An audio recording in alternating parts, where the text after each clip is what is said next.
Ako po si Candy Bautista, nakatala po sa lokal ng Kapas Tarlac. Ako po ay 43 years old sa ngayon. Ang tungkulin ko po ay sa P1, pananalapi po. Natapos ko po ay BS Architecture sa Central College of the Philippines. Sa ngayon po, ang pinagkakaabalahan ko po, meron po kaming maliit na trucking business po.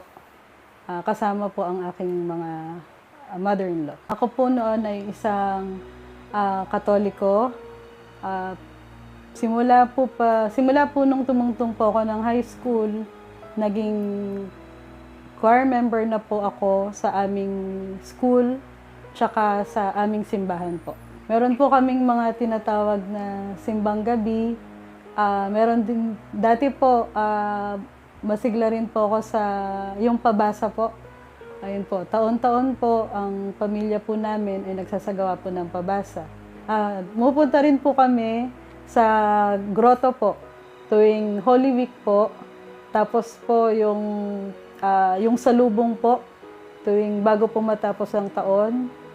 Gigising po kaming madaling araw para po magsimba. Kaya masasabi ko po na malalim po talaga yung itinuro po sa amin nung Katoliko pa po ako. Nabago po yun nung nagkaroon po ako ng kaibigan nung ako po yung nag-aaral pa sa kolehiyo po.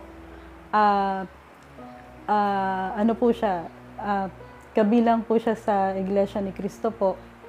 Pagkatapos po noon, after mga ilang taon po na naging barkada ko po siya, hanggang sa pinakilala po sa akin na ang Iglesia ni Cristo po. Sabi po ng parents niya po, o bakit hindi mo yayain yung mga barkada mo na dumalo sa pagsamba. Hanggang sa sumama po ako, pinasamba niya po ako sa Central. Ayun po. Pagkatapos po noon, hindi ko rin naman po kaagad naunawaan.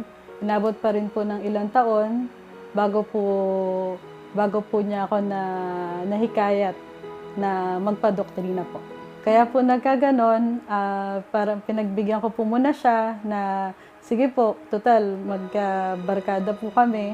Pinagbigyan ko po na makasamba. Malaman ko na rin po kung ano pong meron or pagkakaiba po ng Katoliko sa Iglesia po. Naunawaan ko po na sa pag-anib ko po sa Iglesia ni Cristo na makakamtan ko po na ako po ay maliligtas. Kaya rin po ako naniwala kasi lahat po ng pag-aaral na natututunan ko po ay galing po sa Biblia. Ako po ay nabautismohan sa Central po noong taong 2010 po. Sa panahon po ng bautismo ko po, talagang naramdaman ko naman po na kahit po alam kong mahirap na magbabago po ako ng religion, naramdaman ko naman po na sobrang gumaan po yung pakiramdam ko. Parang ang dami pong nabawas sa akin na dinadala. Tapos yun po, naging masipag na po ako sa pagsamba. Hindi naman po talaga ako masipag sumamba. Napatunayan ko po na marami po talagang nagbago po sa akin. Ayun nga po, naging masipag na po akong sumamba. Mas nauunawaan ko na po yung nangyayari sa paligid ko. Mas humahaba po yung pasensya ko. Mas nagkaroon po ako ng direksyon. Dati po kasi hawak ko lang po yung oras ko eh. Kahit ano pong gawin ko, pwede kong gawin. Kahit saan po ako pumunta, pwede ko pong puntahan. Pero ngayon, palagi ko pong iniisip na wag muna kasi may pagsamba.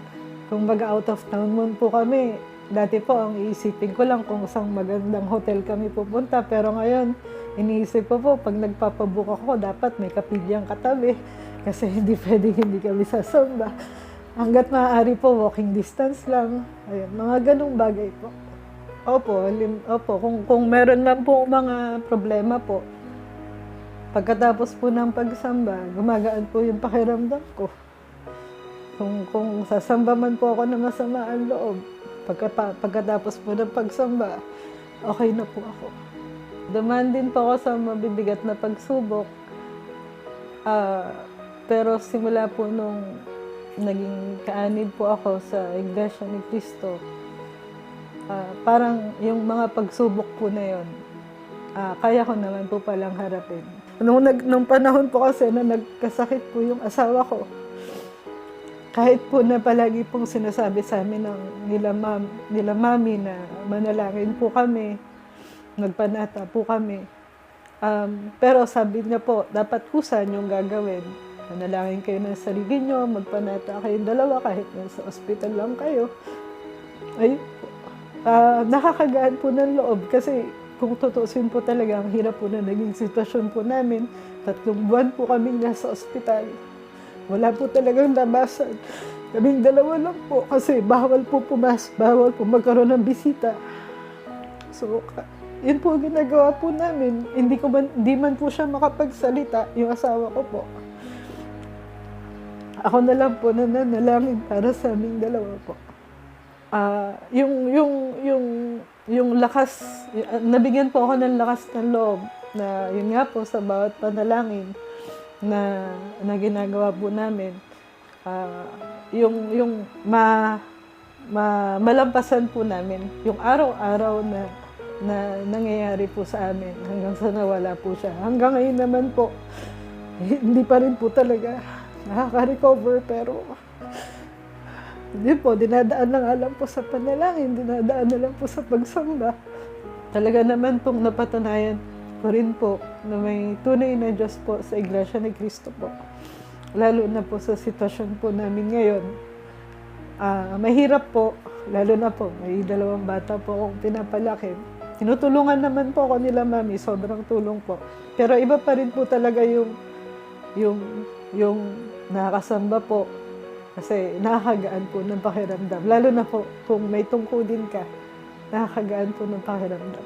Pangako po, lahat po ng may tutulong ko po sa Iglesia ni Cristo po, sa kahit na anong paraan po, gagawin ko po. Mapaglingkuran lang po ang Diyos.